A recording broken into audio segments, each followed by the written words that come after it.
송은재TV 시작합니다. 여권, 지금의 정부와 국민의힘, 여당에서 최근 들어서 가장 큰 화두는 가짜뉴스를 어떻게 막을 수 있을 것이냐, 여론조작, SNS상의 여론조작을 어떻게 막을 수 있을 것이냐, 특히 내년 총선을 앞두고 이재명의 민주당이 가짜뉴스와 여론조작을 또 시도할 것이다. 이걸 막아내지 못하면 선거 망칠 수 있다. 선거 결과가 뒤바뀔 수 있다. 이런 우려들입니다. 당정협의회도 갖고 여러 가지 대책들이 나오고 있습니다. 법안을 정비해야 한다. 강력하게 수사해서 처벌해야 한다.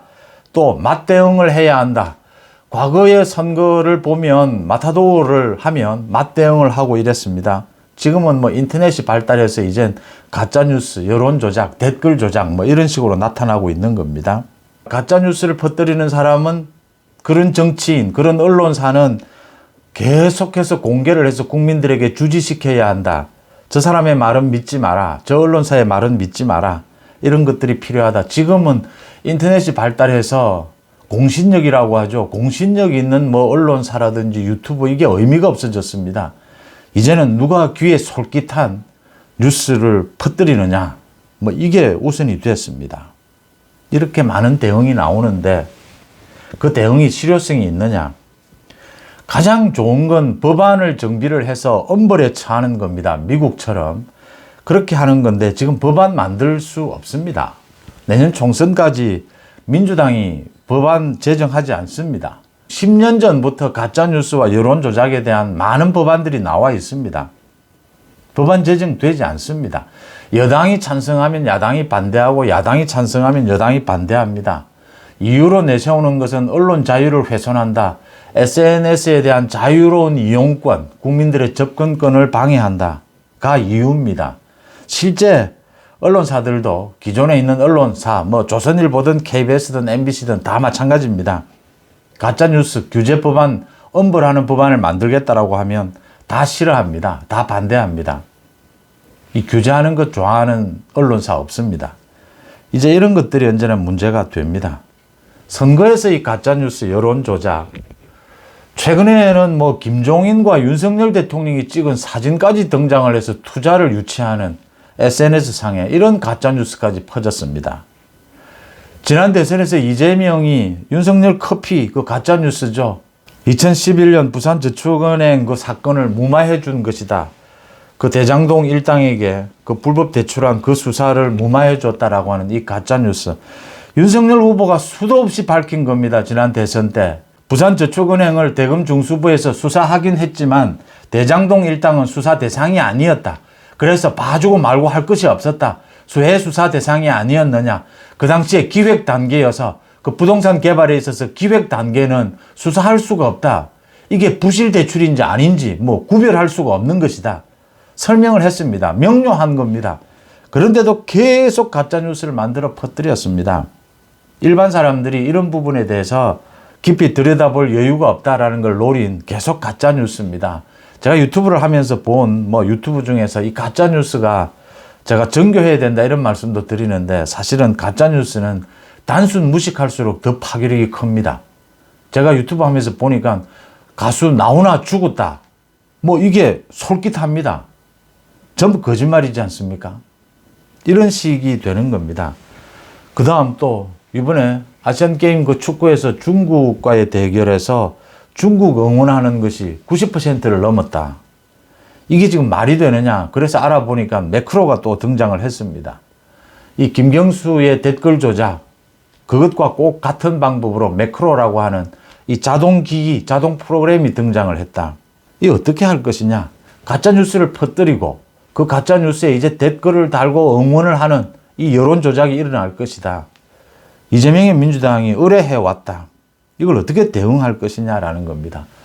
법적으로도 정비가 안 되고 지금 제가 여러 번 말씀을 드렸는데 검찰, 경찰이 특별수사팀을 만들어서 이 가짜뉴스에 대해서 아주 엄중하게 수사를 하고 또 재판부에도 법원에도 대법원에서 이 양형 기준이라든지 이 가짜뉴스에 대해서만은 특별하게 지금 재판 판사들이 임해야 한다. 이런 부분들이 일어나야 하는데 일어나질 않습니다. 이 결과는 무시무시합니다. 지난해 대선 때 하루 전에 이재명이 윤석열 커피 가짜뉴스를 500만 명, 무려 500만 명 가까이 뿌렸습니다. 이 문자를. 이걸로 인해서 얼마나 많은 사람들이 윤석열 후보를 찍지 않고 이재명을 찍었겠느냐. 실제로 지난 2002년 대통령 선거였습니다. 이회창 후보의 병력 비리 의혹, 아들의 그 병력 비리 의혹, 김대업이라는 사람이 이 가짜뉴스를 조작해서 이걸 공개를 했습니다. 나중에 수사를 통해서 김대업의 가짜뉴스 조작이 모두 드러났습니다. 그렇지만 선거는 이미 끝났습니다. 이회창 후보 떨어졌습니다. 선거 결과 뒤집을 수 없습니다. 마찬가지입니다. 지난 2017년 대선 때입니다. 김경수의 드루킹 댓글 조작입니다. 거기에 가장 피해를 본 사람이 안철수고 그 다음이 홍준표입니다. 안철수가 그 당시에 문재인과 거의 지지율이 비슷했는데 이 여론조작 댓글이 있고 난 다음에 안철수의 지지율이 폭락을 합니다. 그래서 홍준표와 비슷한 수준이 됩니다. 안철수와 홍준표가 후보 단일화도 하지를 못하게 됩니다. 이게 지지율이 비슷해지면서. 그 당시에 안철수와 홍준표가 후보 단일화를 했더라면 문재인을 꺾을 수 있었습니다. 문재인 정권을 막을 수 있었습니다. 이렇게 무서운 결과를 가져옵니다. 지난 대선도 마찬가지입니다.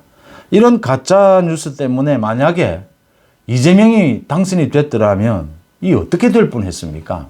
이재명이 대통령으로 당선되고 난 다음에 이거 뒤집을 수 있습니까? 못 뒤집습니다. 현실적으로 대통령이 되고 나면. 이렇게 심각한데 지금 언론사, 유튜브, 인터넷은 어마어마하게 발달해 있습니다. 가짜뉴스, 여론조작을 하는 사람은 이게 큰 죄가 되는지 자기가 얼마만큼 잘못을 저지르고 있는지 별로 느끼지를 못합니다. 지금 보시면 김만배와 신앙님의 그 가짜 인터뷰를 뉴스타파에서 가짜 뉴스를 만들었습니다. JTBC, MBC 등에서 퍼뜨렸습니다. 이재명이 그걸 받아서 계속 문자로 퍼뜨렸습니다. 이재명은 노림수가 있었습니다. 그런데 이 언론사들은 계속 지금 이야기합니다. 팩트 체크를 했다. 그런데 약간의 오보가 발생을 했다. 이게 어떻게 가짜 뉴스냐? 이걸 가짜 뉴스라고 몰아치지 마라. 우리는 의혹을 제기한 것이다. 이 부산저축은행 사건 수사를 좀 무마한 부분이 있느냐 없느냐 이건 따져보자. 지금 계속 이런 식으로 나오는 겁니다. 언제나 언론이 하는 방식입니다. 제가 신문에서 기자 생활도 했고 방송에서 기자 생활도 했고 지금 유튜브를 하고 있습니다. 기자들이 흔히 하는 수법입니다. 저들은 만약에 이 김만배나 신앙님처럼 이 가짜 인터뷰를 만들라라고 하면 제가 이재명 관련해서 유동규를 만나서 이런 가짜뉴스 수도 없이 만들어낼 수 있습니다. 이 이야기가 나와서 말씀을 드리면 이재명의 민주당이 가짜뉴스를 계속 퍼뜨리니까 그러니까 국민의힘에서도 가짜뉴스로 맞대응을 하자. 실제 지금 가짜뉴스 이야기가 나오면 유튜브 쪽입니다. 김어준 가짜뉴스 계속 퍼뜨리는데 왜 그러느냐라고 하면 민주당 쪽에서 이야기합니다. 보수 우파 쪽에도 유튜브가 가짜뉴스 많이 퍼뜨리더라. 그래도 실제 보수 우파다라고 하면서도 가짜뉴스 퍼뜨리는 사람들이 있습니다. 이렇게 되면 안 된다는 겁니다. 살인을 막기 위해서 살인을 저지르면 바보 같은 짓입니다. 살인을 저지르는 사람은 이 조폭, 연쇄살인범은 법으로 다스려야 합니다. 사형을 시켜야 합니다. 폭력에 폭력으로 맞서는 건 가장 어리석은 것이죠. 가짜뉴스에 대해서 어떻게 막을 수 있느냐 여러 가지 방법이 있을 수 있을 겁니다. 제가 현실적인 방안들을 말씀을 드리겠습니다. 제 경험입니다. 제가 이 송은지TV 유튜브를 하면서 많은 이야기를 들었습니다. 구글 측에 여러 가지 알고리즘이 있다. 또 여러 가지 조작을 한다. 여러 가지 이야기를 들었습니다. 제가 유튜브를 시작한 다음에 소위 노란 딱지라고 합니다. 광고 요금을 받을 수 없는 광고 수익을 올릴 수 없도록 노란 딱지를 붙입니다. 이 문제가 있는 유튜브에 대해서. 그러니까 이게 구글 측에서 문제가 있다라고 이 판단을 해서 이 유튜브에 노란 딱지를 붙입니다. 이 부분에 대해서 많은 이야기들이 있었습니다. 보수 쪽을 골라서 노란 딱지를 많이 붙인다. 그렇지 않다. 저쪽에 진보 쪽에 노란 딱지를 많이 붙인다 했는데 제가 그동안 유튜브를 하면서 3번 정도 초반에 노란 딱지가 붙었습니다. 그래서 확인을 했습니다. 이 노란 딱지를 왜 붙였느냐라고 하니까 단어를 가지고 노란 딱지를 붙이도록 이렇게 시스템이 되어 있었습니다. 그러니까 예를 들면 자살이라든지 성폭행이라든지 이런 단어를 쓰게 되면 노란 딱지가 자동적으로 붙도록 이렇게 구조화되어 있었습니다. 그런 설치가 되어 있었습니다. 그래서 제가 3번 노란 딱지가 붙을 때마다 구글 측에 항의를 했습니다. 이걸 정확하게 검증해달라. 이 보도가 어떤 문제가 있는지를. 그래서 언제나 노란 딱지가 다시 떨어졌습니다. 제가 그때마다 3번씩이나 이렇게 하면서 노란 딱지가 이건 노란 딱지 붙일 필요가 없다라고 자기들이 이제 내용을 들어보고 판단한 것이죠. 주로 제목을 보고 아마 노란 딱지를 붙이는 판단을 했던 것 같습니다. 이 단어들을 보고. 그 다음부터는 제가 그런 단어를 자살이라든지 좀 심한 단어를 써도 노란 딱지를 붙이는 경우는 없습니다. 이제 구글 측에서 자기들의 그 시스템으로 이 부분을 이제 인정을 했다 이렇게 보입니다. 이제 이까지 제가 말씀을 드리는 이유는 이 가짜뉴스 여론 조작에 대해서 어떻게 막을 수 있느냐. 이번에 이 다음에서 중국의 이 영원전 이게 지금 매크로가 동원이 됐다라는 게 드러난 것은 다음이 그러니까 주소라든지 이름이라든지 국적이라든지 이런 부분을 좀 까다롭게 하지 않고 로그인 없이도 응원전을 하게 했기 때문입니다.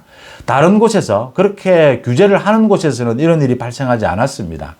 이런 규제를 할 필요가 있고 이걸 법적으로 정비할 필요가 있습니다. 이건 아마 민주당이 반대하지 않을 겁니다.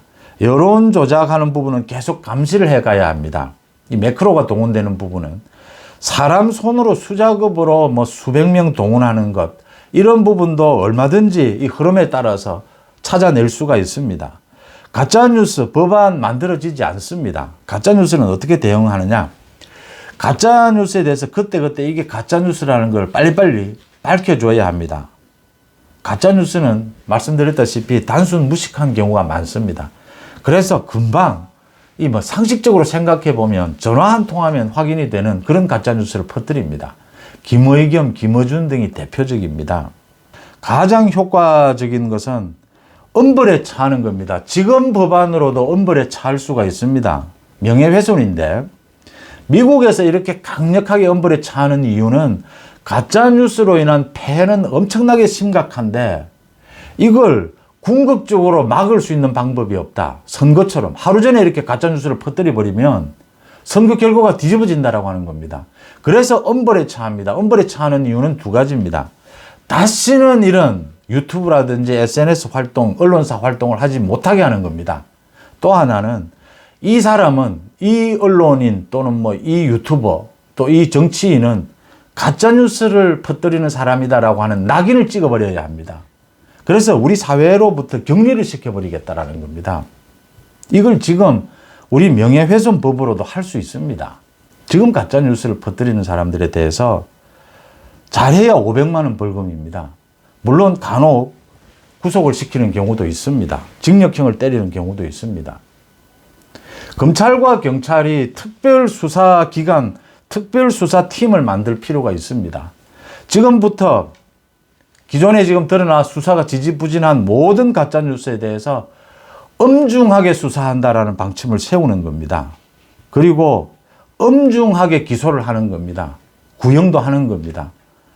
대법원에서 이제 대법원도 분위기가 바뀌었지 않습니까? 대법원에서 가짜뉴스 여론 조작에 대해서는 엄벌에 처한다. 양형 기준도 만들고 전국의 판사들에게 이 부분은 좀 엄중하게 다룰 필요가 있다. 그래서 사회 여론을 환기할 필요가 있다. 가짜뉴스와 여론 조작을 하면 패가망신한다라는 걸 보여줘야 한다. 지금 법으로도, 지금 사법 시스템으로도 충분히 가능한 일입니다. 왜냐면요, 이 피해는 심각한데 이걸 저지르는 사람들은 죄의식조차 없습니다.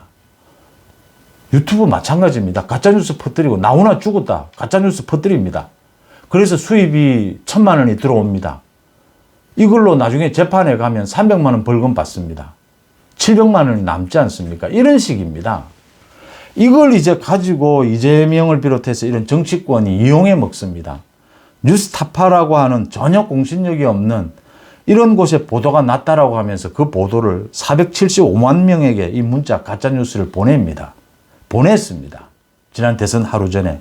이재명이 한 짓입니다. 또 발생할 겁니다. 이번 총선에서. 서로 손가락질 합니다. 지금 뭐 민주당, 국민의힘. 김어준 가짜뉴스 하지 않느냐라고 하니까 민주당에서는 또 뭐 소위 우파라고 하는 유튜버들도 가짜뉴스 하지 않느냐 서로 이러고 있습니다. 모두 추방시켜야 합니다. 가짜뉴스가 얼마나 심각하다라고 하는 것. 이 대통령 선거 총선 결과를 뒤바꿀 수 있습니다. 이재명이 한 짓이 그걸 노린 겁니다. 중앙지검에서 지금 이재명과 김만배의 이 결탁, 가짜뉴스 만든 이 부분을 집중 수사하고 있습니다. 김만배가 대한민국의 방송신문 그 언론사를 이 가짜뉴스를 가지고 그렇게 뒤흔들 수 있습니까? MBC 어마어마한 조직입니다. 숫자로. JTBC 어마어마한 조직입니다. 그 조직에서 이 검증하지 않았겠습니까? 몰랐겠습니까? 이게 가짜뉴스라는 걸 몰랐겠습니까? 알면서도 왜 내보냈겠습니까? 거기에 어떤 손이 작용을 했겠습니까? 모두 다 알면서도 이제 검찰이 증거를 밝혀낼 때까지 기다리고 있는 것입니다. 가짜뉴스, 여론조작 막을 수 있습니다. 지금의 사법 시스템으로도 막을 수 있습니다. 의지에 달렸습니다. 이거 막지 못하면 선거 할 필요 없습니다. 계속 왜곡하고 조작할 겁니다. 송은재TV 마칩니다. 고맙습니다.